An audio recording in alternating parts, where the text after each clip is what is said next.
idioma, historia, turismo, cultura y comida en la palma de tu mano. Aprende México en un podcast.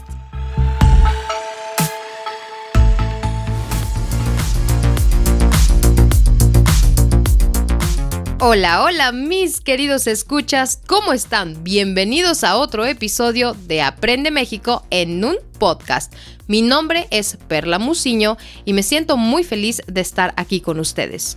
Hoy vamos a hablar de Sor Juana Inés de la Cruz y por supuesto tenemos opiniones, pero mucha historia que contarles y para eso está aquí también Alberto, que me acompaña como siempre cada noche. ¿Cómo estás, Alberto? Muy bien, Perla, muchas gracias, estoy excelente y quiero darte las gracias por la presentación y gracias a las personas que nos escuchan. Nosotros grabamos en la noche, pero buenos días, buenas tardes, buenas noches para ustedes.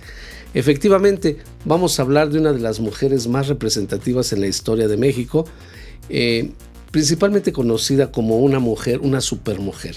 Y entre esa supermujer está el feminismo, un feminismo de aquel entonces que vamos a tratar de una manera meramente histórica.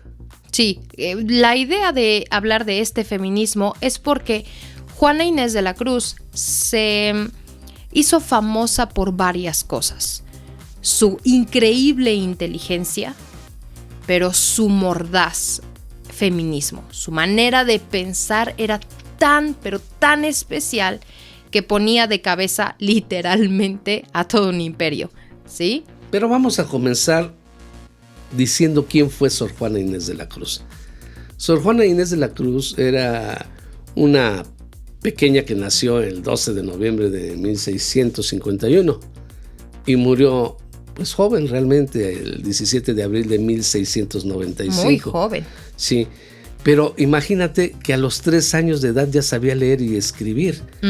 Y a los 8 ya había escrito su primer poema.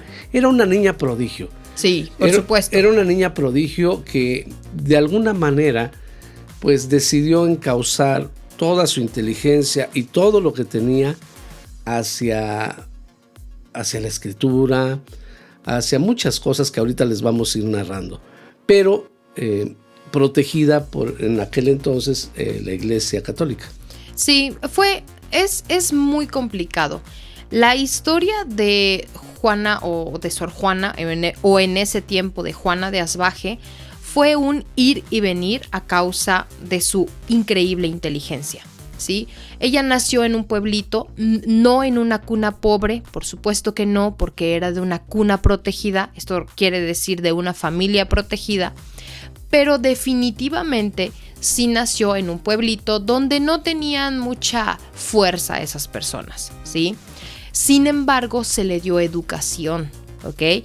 Y esto es algo que es muy importante aclarar porque en esos tiempos deben recordar o deben saber que no se le daba educación a las mujeres. Sin embargo, el papá de Juana le gustaba que sus hijos fueran cultos y su mamá no estaba de acuerdo, según cuenta la historia. Sin embargo, pues el papá decidía, ¿no? Así es.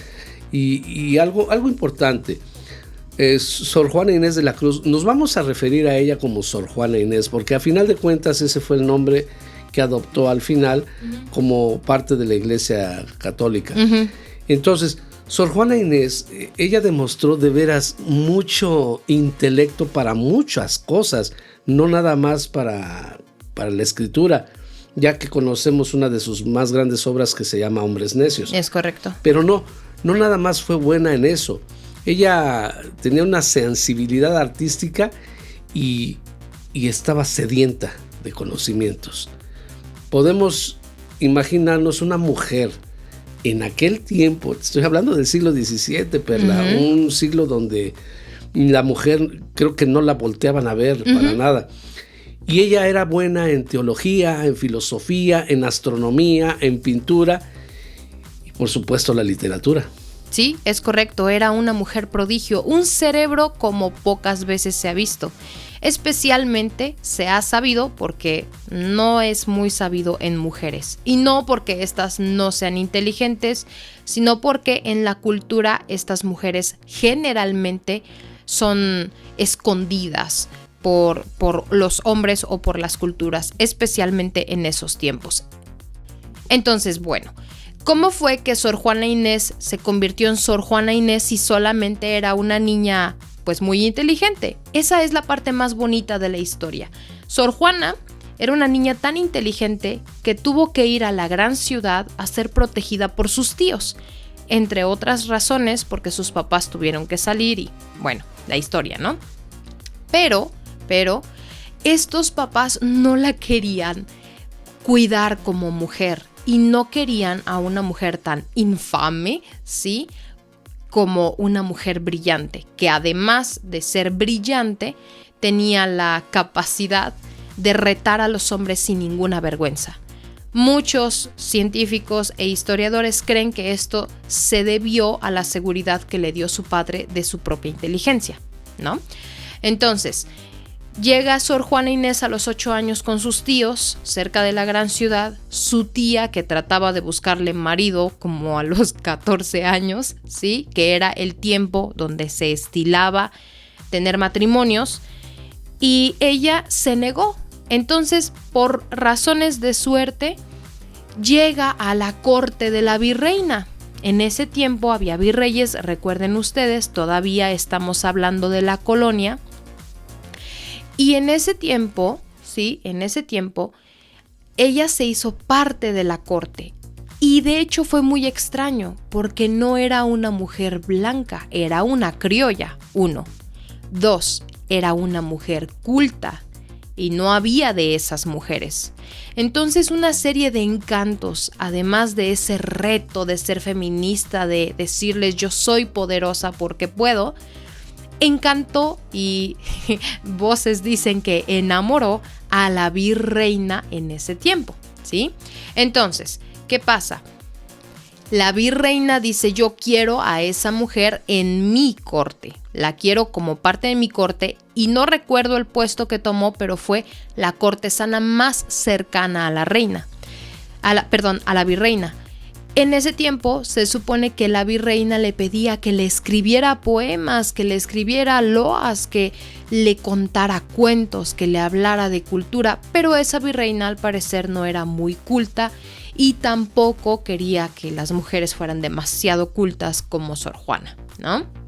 Imaginemos por un momento, para que podamos tener una idea más cercana a lo que era.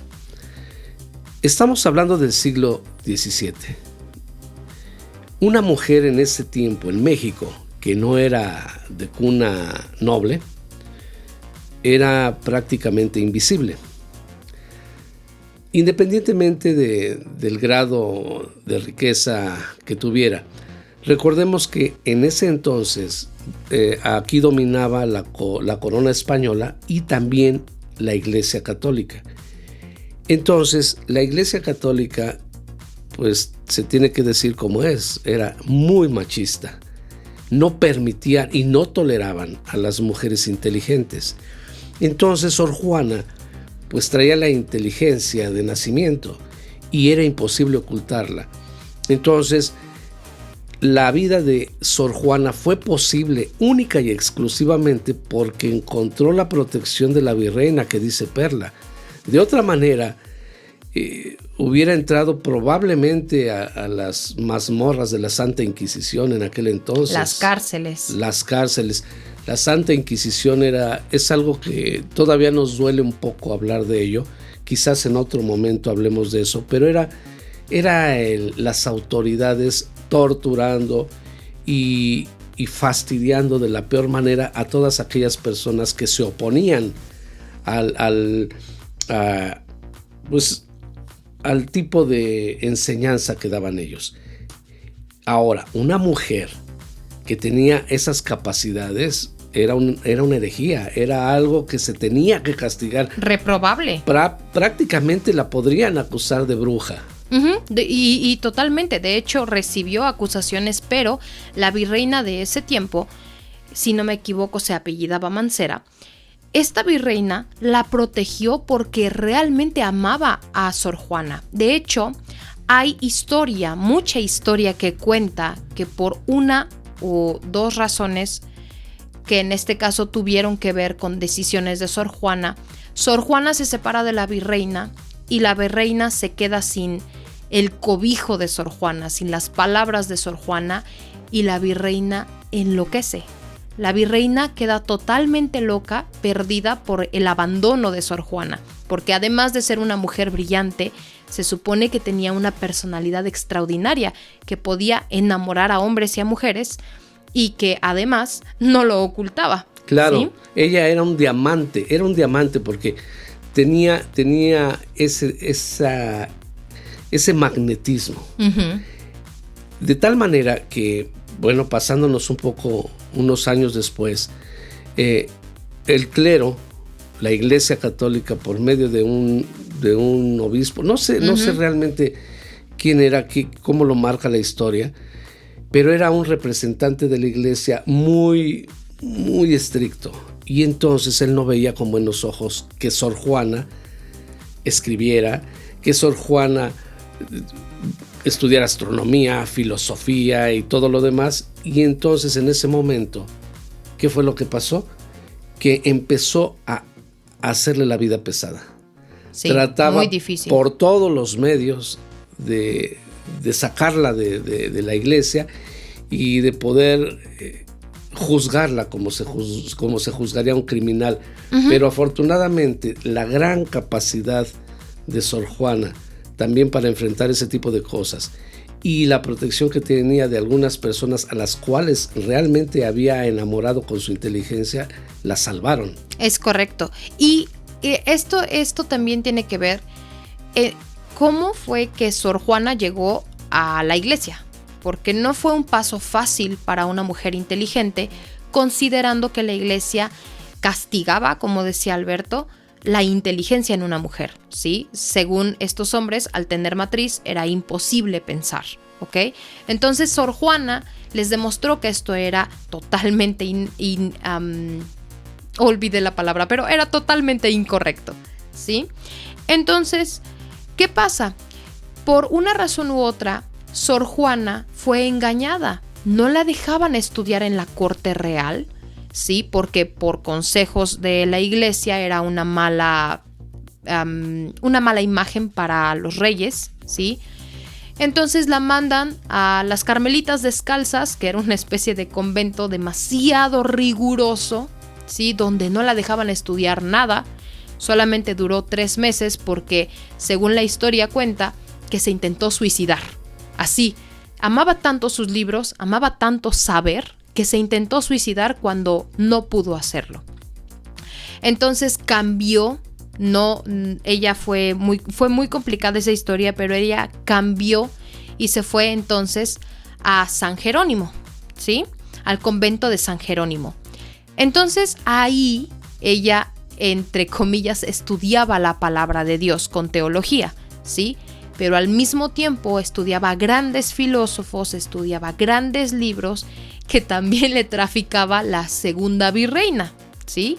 Se fue la virreina Mancera y luego llegó otra virreina y esta, al igual que la anterior, protegió a Sor Juana. Estaban impactados con la inteligencia de Sor Juana, ¿sí?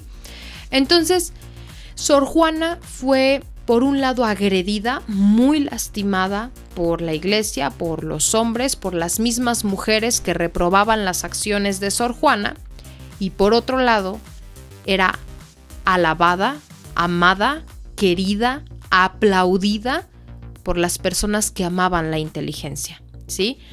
Cuentan las malas lenguas que tanto con la primera virreina como con la segunda virreina Sor Juana tuvo amoríos. Por supuesto que esto no está confirmado, sin embargo las historias, los historiadores y las cartas, las mismas cartas de Sor Juana explican que había un amor más allá de lo filial, ¿no? De lo amigo. Entonces, la situación es que Sor Juana en una de estas maneras de rebelarse, ¿sí? Escribe algo que se llama la Carta Atenagórica. ¿Por qué es famosa? Porque es la parte más famosa y el libro más famoso de Sor Juana, ¿sí? Donde pone en duda, ¿sí?, la capacidad del clero de realmente juzgar la inteligencia de una mujer, entre otras muchas cosas, ¿ok? Entonces, hay un pequeño fraude por ahí, tratan de limitar a Sor Juana y un fraile o un obispo escribe una carta respondiendo a Sor Juana, diciéndole que en la palabra de Dios estudiar está mal, la mujer no es capaz, y empieza una discusión. La segunda cosa por la que Sor Juana fue conocida fue por algo que se llama una respuesta a Sor Filotea, ¿sí?, el seudónimo que se puso este obispo. Esta carta es muy famosa porque Sor Juana, para explicar por qué Sor Filotea estaba equivocada, también explicó las múltiples violaciones, tanto emocionales, psicológicas como sexuales, que tuvo y que era víctima, de las cuales era víctima por el simple hecho de ser inteligente, ¿sí? Entonces, la respuesta a Sor Filotea se convirtió en un himno, realmente en un himno feminista, ¿sí? Y esta respuesta a Sor Filotea salió de México, llegó a todos lados de México, por lo menos a los lados cultos donde se podía leer, y llegó a España, y llegó a Europa, y llegó a Francia. Entonces, Sor Juana Inés de la Cruz se volvió muy famosa por tener los pensamientos más feministas y más duros respecto a la iglesia, especialmente porque en ese tiempo Sor Juana era monja. Sí, tenía todo en contra. Todo. Sor Juana tenía todo en contra. Pero algo que es de admirar, en aquellos tiempos, una mujer que no tomara el papel de mujer era mal vista. Completamente mal vista. Tú eres mujer, tú debes procrear, debes dedicarte a tus hijos, a tu hogar, a tu hombre. Y Sor Juana dijo, no, yo no voy a hacer eso. Yo tengo una sed por conocer todo lo que hay en el mundo, conocer los pensamientos más elevados que ha habido. Y entonces ella renunció, pese a que pudo haberle costado la vida, renunció a tener una vida normal y acomodada a cambio de conocer y conocer. ¿Qué le pasó a Sor Juana? Bueno, la presión que tuvo al final de sus días fue que la persona que les comenté que trataba de destruir a Sor Juana a como diera lugar, logró que le incautaran todos sus libros. Todos los libros que ella había escrito a lo largo de la vida, se los quitaron. Y no sé si los quemaron, no recuerdo esa parte. Es que ustedes notarán que somos un poco, divagamos un poco en esto porque hay varias versiones de esto. Muchas. Entonces, parece que le quemaron sus libros y Sor Juana entró en una depresión increíble y ya no la dejaron estudiar. Entonces, sus últimos días fueron muy dolorosos para ella. Y todo el mundo cree que murió de depresión, aunque hay varias versiones de cómo murió, pero aparentemente fue la depresión la que se la llevó porque le quitaron la única cosa para la que había venido a esta tierra, aprender.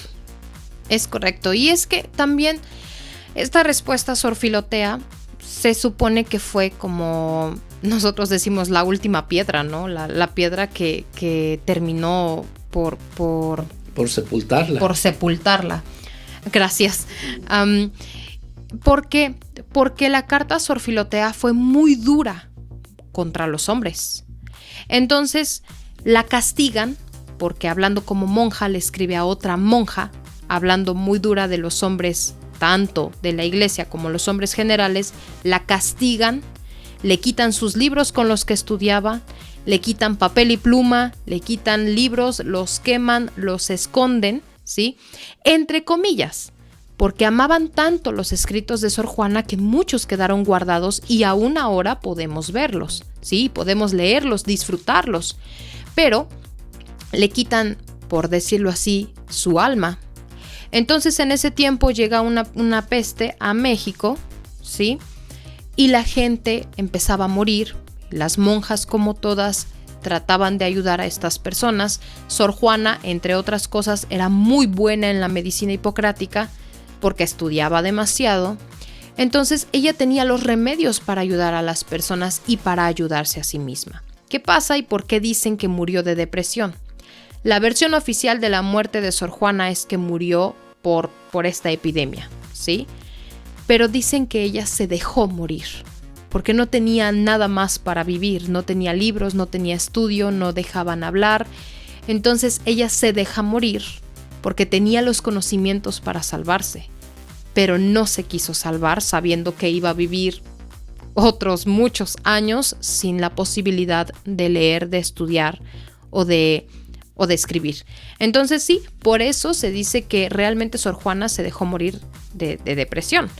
Y creo que la parte más bonita del cierre de un episodio como estos, porque te das cuenta de que cuando amas con fuerza, lo que sea y a quien sea, estás dispuesto totalmente a dar tu vida si no estás cerca de eso que te hace feliz, ¿sí? Entonces en este caso fue Sor Juana. Y una de las cosas que más le agradecemos a Sor Juana fue habernos dado la fuerza y la entereza, ¿sí?, a las mexicanas y a los mexicanos para conocer, aprender y también para respetarnos como mujeres. Bueno, le pedí a Perla que más adelante nos pueda narrar uno de los poemas más famosos de Sor Juana Inés, que es Hombres Necios. Lógicamente lo tiene que estudiar bien porque lleva muchas palabras en desuso y hay que saber aplicar la fuerza de las palabras donde se necesitan. Esto lo vamos a subir después al Patreon para que ustedes puedan leerlo, escucharlo, para que sea que ustedes estén o no inscritos a él, para que ustedes puedan tener por lo menos ese poema en audio. Y bueno, yo me despido. Me encantó estar con ustedes. Hablar de una persona como ella es muy emocionante. No se puede hablar así de muchas mujeres en la historia, pero Sor Juana sí se puede hablar de ella mucho y fue mexicana y me encantó. Me dio gusto estar con ustedes. Gracias por escucharnos. Mi nombre es Alberto Muciño y nos vemos en el próximo capítulo. Gracias. Queridos escuchas, muchas gracias. Por supuesto, me siento muy orgullosa de ser mujer, de ser mexicana y también de tener el privilegio de darle voz a uno de los poemas más famosos y más hermosos en lo que a mí respecta de Sor Juana Inés de la Cruz.